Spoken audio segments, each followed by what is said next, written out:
পৃথিবীর সবচেয়ে রহস্যময় জিনিসগুলোর মধ্যে একটি হলো মিশরীয় পিরামিড। এই পিরামিডগুলি তৈরি হয়েছিল প্রায় ৪,৫০০ বছর আগে, যখন ছিল না কোনো মেশিন, না কোনো বড় যন্ত্র। তবুও গিজার গ্রেট পিরামিড তৈরি হয়েছিল বিশাল বিশাল পাথর দিয়ে। তার প্রতিটি ব্লকের ওজন ২ থেকে ১৫ টন পর্যন্ত। এমনকি সবচেয়ে বড় ব্লকগুলোর ওজন ৫০ টনেরও বেশি। বিজ্ঞানীরা বলেছে এই পিরামিড তৈরি করতে সময় লেগেছে প্রায় ২০ বছর, আর এতে কাজ করেছে অন্তত ১,০০,০০০ মানুষ। প্রশ্ন হলো, এত নিখুঁতভাবে, একটাও ভুল ছাড়া এত বিশাল কাঠামো বানানো কি সত্যিই তখনকার মানুষদের পক্ষে সম্ভব ছিল?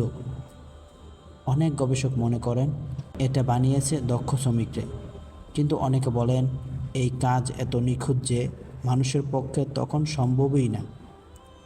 তাই অনেকে বিশ্বাস করেন হয়তো এর পেছনে ছিল এলিয়েন প্রযুক্তি বা এমন কোনো শক্তি যা আজও আমরা বুঝে উঠতে পারিনি।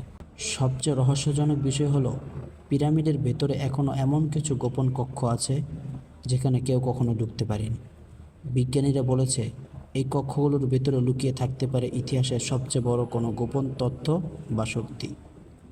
তাহলে প্রশ্ন থেকে যে পিরামিড কি শুধুই এক রাজাদের কবর, নাকি এর ভিতরে লুকিয়ে আছে কোনো বার্তা, কোনো শক্তি যা আমাদের বোঝার বাইরে রয়ে গেছে?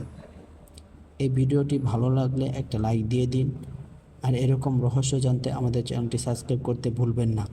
ধন্যবাদ। আসসালামু আলাইকুম ওয়া রাহমাতুল্লাহ।